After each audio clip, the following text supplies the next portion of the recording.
The Fates, the Moirai, the spinners of destiny, more powerful than Zeus. We end our journey through Greek mythology, not with a god, nor a monster, but a force that ruled them all. They are the Moirai, known to the world as the Fates. There is a debate about their origin. Some say they were the daughters of Zeus and Themis, divine law, which would mean Zeus controlled destiny. But an older, darker tradition says they were the daughters of Nyx alone, born at the beginning of time, without a father. This distinction is crucial. If they are daughters of night, it means their power is primal, older than Olympus itself. It means that even Zeus, the king of gods, had to obey their decrees. He could shake the earth with thunder, but he could not change what the Fates had written. They were depicted as three old grave women dressed in white robes, sitting around a spindle, performing the ultimate work, crafting the lifespan of every being that ever lived. Clothos, the spinner. The first sister is Clothos, the spinner. She is the youngest of the three. In her hands she holds a distaff, a tool used for holding fibers like wool or flax. Her job is to spin the thread of life.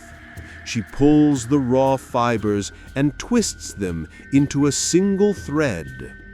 This thread is you. It is the beginning of a life. The quality of the thread Clotho spins determines your fortune at birth. Is the thread thick and strong, you will be born healthy and powerful. Is it thin and frail, you will be born sickly or weak. Is it golden wool or rough linen? Clothos decides the moment you are born. She breathes the first breath into the lung, starting the grand clock of a human life. Lachesis, the apportioner. The second sister is Lachesis, the all-allotter, or the drawer of lots. She is the middle sister. She takes the thread that Clothos has spun and measures it with her measuring rod. Her job is to determine the length and the nature of your life. She doesn't just decide how long you live, she decides what kind of life you will have. She is the one who assigns destiny. She decides, will you be a hero like Achilles, destined for glory, but a short life? Will you be a king like Croesus, rich but destined for tragedy? Will you be a beggar, a soldier, or a scholar?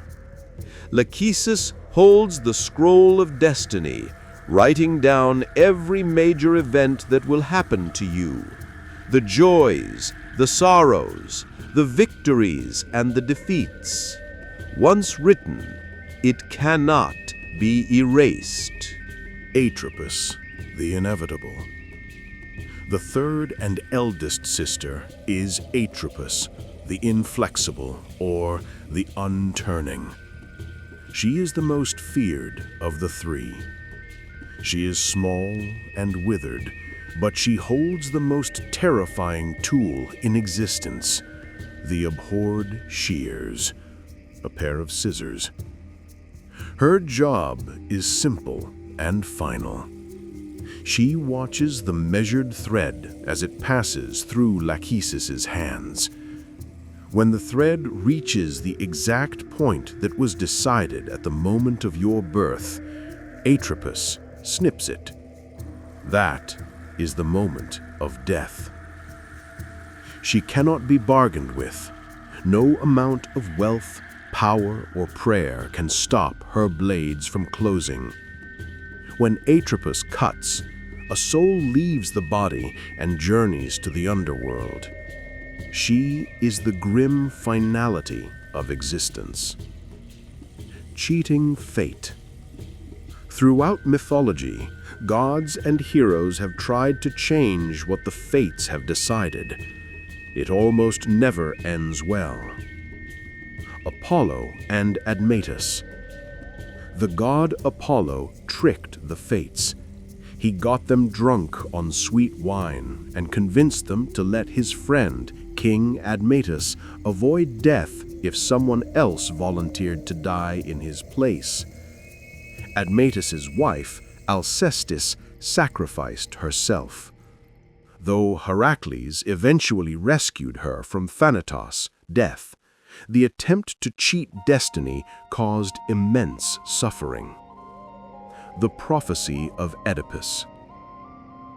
As we saw in a previous episode, King Laius and Queen Jocasta tried to kill their baby to avoid the prophecy that he would kill his father. But by trying to avoid it, they set in motion the exact events that made it happen. Fate is self-fulfilling. The lesson is clear.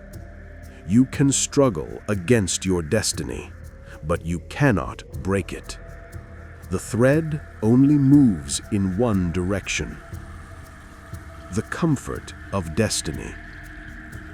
To modern ears, the idea that everything is predetermined can sound terrifying. Where is free will?